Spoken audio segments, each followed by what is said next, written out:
Bienvenue sur cette vidéo, les 5 étapes du closing réussi.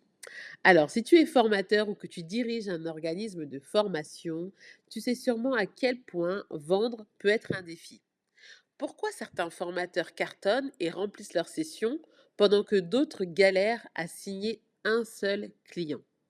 La réponse, elle est simple. Selon moi, ils appliquent une stratégie de closing structurée. 90% des formateurs ont une offre intéressante, mais ne la vendent pas efficacement. Pourquoi? Ça peut être un manque de clarté dans l'offre ou trop de temps perdu avec des prospects non qualifiés. Ou alors encore, une difficulté à gérer les objections suite à l'appel ou tout simplement l'absence d'une stratégie de relance efficace ou carrément les 4 points que je viens de citer tout ensemble. Et j'ai une bonne nouvelle. Il existe une méthode simple en 5 étapes pour transformer tes prospects en clients payants. C'est ce que je vais te révéler dans cette vidéo. La première étape, c'est de créer une offre irrésistible. La première raison pour laquelle ton offre ne se vend pas, c'est qu'elle manque de clarté et de valeur perçue. Si ton prospect ne comprend pas immédiatement pourquoi ton programme est la solution pour lui, il n'achètera pas. Donc, comment créer une offre irrésistible? Eh bien, je t'invite à reformuler ton offre en une seule phrase percutante. Mettre en avant une transformation concrète plutôt qu'une simple liste de modules. Pour cela, tu peux utiliser la méthode transformation express pour rendre ton message ultra clair et utiliser l'exercice en téléchargement qui va te permettre de reformuler ton offre en une seule phrase impactante avec le modèle disponible juste en description. La deuxième étape, c'est le setting. Parler à tout le monde, c'est perdre son temps. La clé, c'est de se concentrer que sur les prospects qui sont réellement intéressés et prêts à acheter.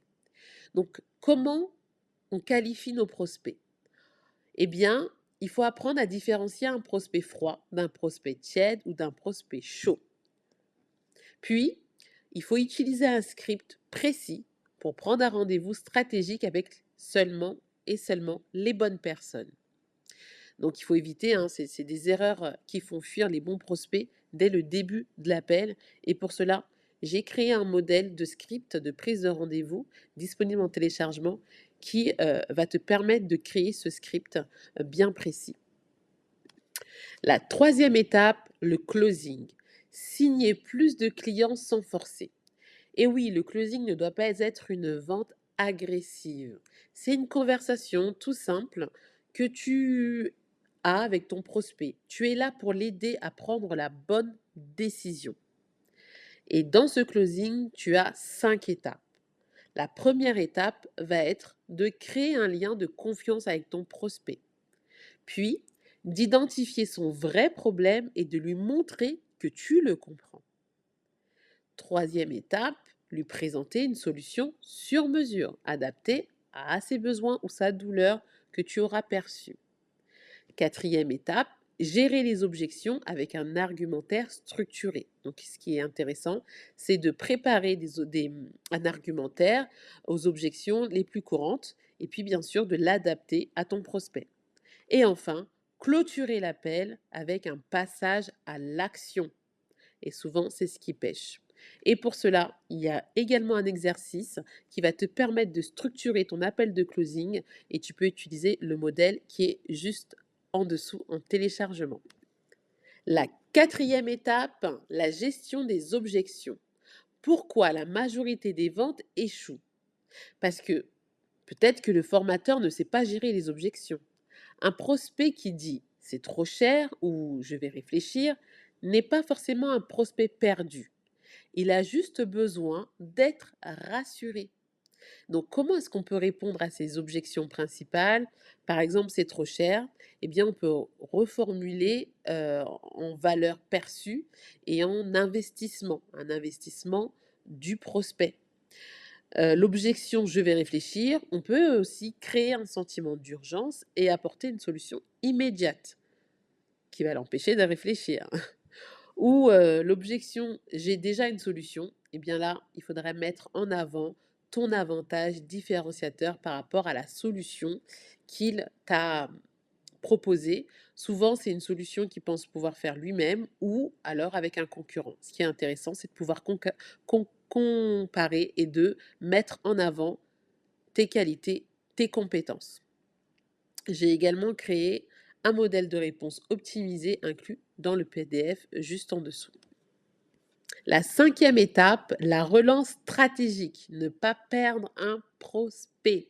70% des ventes ne se font pas immédiatement après un premier échange. Le secret, c'est la relance et rien que la relance. Donc, c'est oui, une relance, mais pas n'importe comment. Il faut structurer sa relance pour maximiser les conversions. Il faut tout simplement planifier une relance en plusieurs étapes, que ce soit par email, LinkedIn, WhatsApp, SMS, comparer les retours et après restructurer, optimiser la relance. Il faut aussi utiliser des messages qui apportent de la valeur à chaque relance, très important. Et voilà, il faut y aller étape par étape, petit à petit, sans paraître insistant. C'est pour ça que tout doit être structuré en fonction de ton public. J'ai également créé un exercice, crée ta propre séquence de relance avec notre modèle qui est juste téléchargeable en dessous. Et donc, comme je sais que ton temps est précieux, hein, je vais vite et directement à l'essentiel. Pour conclure, tu as maintenant toutes les clés pour améliorer ton closing et convertir plus de clients. Si tu appliques ces 5 étapes, tu verras une différence immédiate dans ton taux de conversion. Et pour aller plus loin, tu peux télécharger ton script de closing et la checklist des 5 étapes ici. Tu peux également réserver ton appel stratégique, gratuit bien sûr, pour appliquer cette méthode à ton business. Donc j'aimerais bien savoir comment ça se passe depuis que tu as mis ces 5 étapes en place au sein de ton business.